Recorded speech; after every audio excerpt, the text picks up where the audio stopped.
نحمد ونصلي ونسلم على رسوله الكريم اما بعد فاعوذ بالله من الشیطان الرجیم بسم اللہ الرحمن الرحیم الصلاۃ والسلام علیک یا رسول اللہ وعلی آلک واصحابک یا حبیب اللہ۔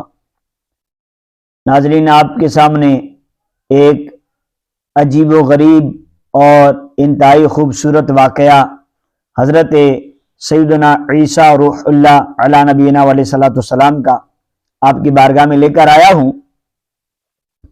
حضرت سیدنا عیسیٰ روح اللہ علی نبینا علیہ الصلوۃ والسلام ایک بار سمندر کے کنارے کنارے چل رہے تھے کہ آپ نے ایک پرندے کو دیکھا کہ جو سمندر کے کیچڑ میں لوٹ پوٹ ہو رہا تھا، یعنی اپنے آپ کو سمندر کے کیچڑ میں گندا کر رہا تھا۔ اب اس کا بدن میلا ہو گیا، کیچڑ والا ہو گیا۔ اب پھر وہ پرندہ اس کیچڑ سے نکلا اور اس نے جا کر سمندر میں غوطہ لگایا۔ جیسے ہی غوطہ لگا کے باہر نکلا وہ صاف ستھرا ہو گیا۔ اب اس پرندے نے یہی عمل 5 بار کیا، یعنی اپنے آپ کو سمندر کے کیچڑ میں لوٹ پوٹ کیا، گندا کیا اپنے آپ کو 5 بار۔ پھر ایسے ہی وہ پھر 5 بار سمندر میں گیا تو سمندر سے غوطہ لگا کے باہر نکلا تو پھر وہ صاف ستھرا ہو گیا۔ تو حضرت عیسیٰ علیہ السلام نے جب اس کو دیکھا تو بڑے تعجب میں ہوئے کہ یہ کیا ماجرا ہے۔ تو حضرت جبرائیل علیہ السلام نے حضرت عیسیٰ علیہ السلام کو حیرت زدہ دیکھ کر کہا کہ اے عیسیٰ علیہ السلام، یہ جو آپ کو دکھایا گیا ہے یہ حضور علیہ الصلوۃ والسلام کے امت کے نمازیوں کی مثال ہے، یعنی کہ ایسے کہ وہ گناہ کریں گے ہوں گے، لیکن جب وہ نماز پڑھیں گے تو اللہ ان کے گناہوں کو معاف کر دے گا۔ یعنی یہی حال جو پرندے کا ہے کہ 5 بار کیچڑ میں لوٹ پوٹ ہو کے پھر سمندر میں گیا، نہایا، صاف ستھرا ہو گیا، ایسی جو حضور کے امتی ہیں ان سے گناہ سرزد ہوں گے، گناہ کریں گے۔ ظاہر سی بات ہے، انسان ہیں، خطا کے پتلے ہیں، لیکن پھر جب وہ میری بارگاہ میں آئیں گے، نماز پڑھیں گے، تو ایسے جب وہ 5 نمازیں پڑھیں گے تو پھر وہ ایسے ہی گناہوں سے پاک و صاف ہو جائیں گے 5 نمازیں پڑھنے کے بعد، جیسے یہ پرندہ کیچڑ سے صاف ہو جاتا ہے 5 مرتبہ سمندر میں نہانے کے بعد۔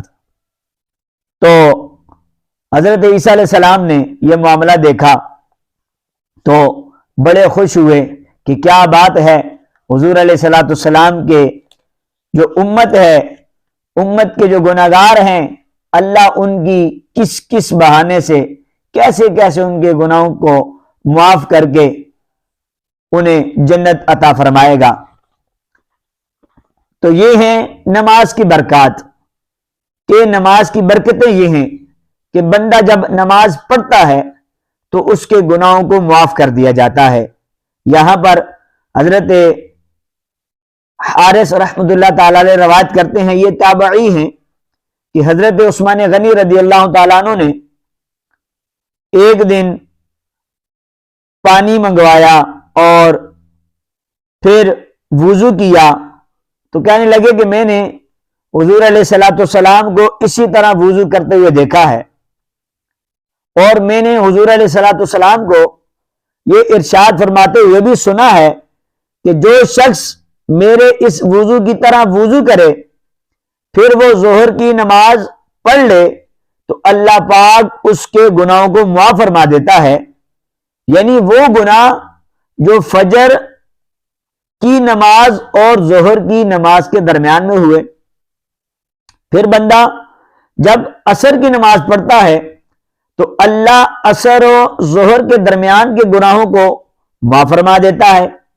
اسی طرح بندہ جب مغرب کی نماز پڑھتا ہے تو اللہ پاک عصر و مغرب کے درمیان کے گناہوں کو معاف کر دیتا ہے۔ اسی طرح بندہ جب عشاء کی نماز پڑھتا ہے تو اللہ پاک عشاء اور مغرب کی درمیان کے جو گناہ ہوتے ہیں نماز کے، ان کو معاف فرما دیتا ہے۔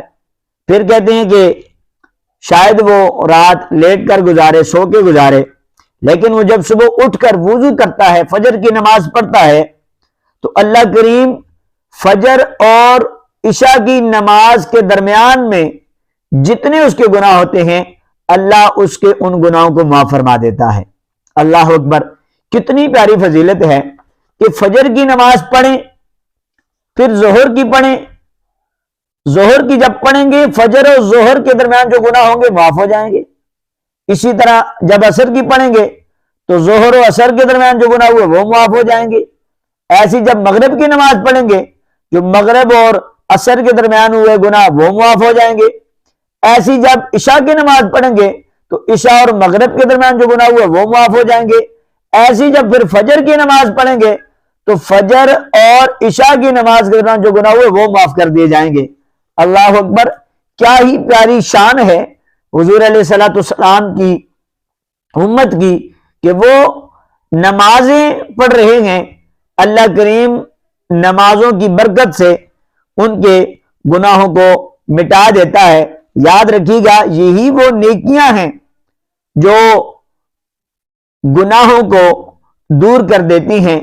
حضرت عثمان غنی رضی اللہ تعالیٰ عنہ فرماتے ہیں کہ حضور علیہ الصلوۃ والسلام کا بڑا ہی خوبصورت فرمان ہے کہ حضور فرماتے ہیں کہ اگر تم میں سے کسی کے صحن میں نہر ہو اور وہ اس نہر میں روزانہ 5 بار غسل کرے تو کیا اس پر کچھ میل کچیل رہے گی؟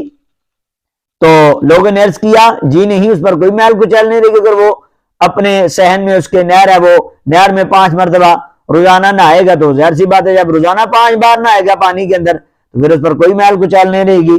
تو میرے آقا علیہ الصلوۃ والسلام نے فرمایا کہ نماز بھی گناہوں کو ایسے ہی دھو دیتی ہے جیسے پانی میل کو دھو دیتا ہے، یعنی کہ نماز بھی گناہوں کو ایسے دھو دیتی ہے جیسے پانی جو ہے وہ میل کو دھو دیتا ہے۔ تو ناظرین بڑی ہی خوبصورت باتیں ہیں، میرے آقا علیہ الصلوۃ والسلام کی بڑے ہی خوبصورت فرامین ہیں، اور واقعی نماز جو ہے وہ گناہوں سے بچاتی ہے۔ اللہ کریم قرآن مجید کے اندر ارشاد فرماتا ہے کہ ان الصلاۃ تنہا عن الفحشاء والمنکر، کہ بے شک نماز بے حیائی اور بری باتوں سے روکتی ہے۔ اور آپ نے جیسے کہ یہ فرامین سنے میرے آقا علیہ الصلوۃ والسلام کے، اور حضرت عیسیٰ علیہ السلام کا بھی آپ نے جو بڑا خوبصورت واقعہ سنا، تو یہاں پر ایک بات ہمیں پتہ چلتی ہے کہ یہ جو نیکیاں ہیں ان نیکیوں سے گناہ معاف ہو جاتے ہیں، لیکن یاد رکھیے گا ان نیکیوں سے صرف صغیرہ گناہ معاف ہوتے ہیں، جو چھوٹے گناہ ہیں وہ معاف ہوتے ہیں۔ کبیرہ گناہوں کے لیے آپ کو توبہ کرنی پڑے گی، جو توبہ کے 3 ارکان ہیں، جو توبہ کی 3 شرائط ہیں، ان 3 شرائط کے ساتھ توبہ کریں گے تو پھر کبیرہ گناہ معاف ہوں گے۔ لیکن جو بھی نیک اعمال ہوتے ہیں، نیکیاں ہوتی ہیں، جیسے نماز، قرآن پاک، روزہ، حج، زکوٰۃ، یہ باقی جتنی بھی عبادات ہیں، نیکیاں ہیں، ان سے جو گناہ مٹتے ہیں، درود پاک ہے، ان سے جو گناہ مٹتے ہیں تو وہ گناہ صغیرہ ہوتے ہیں، یعنی چھوٹے گناہ معاف ہوتے ہیں۔ بڑے گناہوں کے لیے آپ کو رب کریم کی بارگاہ میں سچے دل سے توبہ ہی کرنی پڑے گی، جس سے وہ آپ کے کبیرہ گناہ بھی معاف ہوں گے۔ خیر، ہمیں تو صغیرہ گناہوں سے بھی بچنا چاہیے، کبیرہ گناہوں سے بھی بچنا چاہیے۔ پتہ نہیں اگر رب نے ہمارے اگر کسی ایک معمولی سے گناہ کو بھی پکڑ کر ہمیں دوزخ میں ڈال دیا تو ہمارا کیا بنے گا؟ تو ہمیں ہر قسم کے گناہ سے بچنا چاہیے، بچنے کی کوشش کرنی چاہیے، 5 وقت کی نماز کی پابندی کرنی چاہیے۔ اللہ کریم کی بارگاہ میں دعا کرتا ہوں اللہ پاک مجھے اور آپ کو عمل کرنے کی توفیق عطا فرمائے۔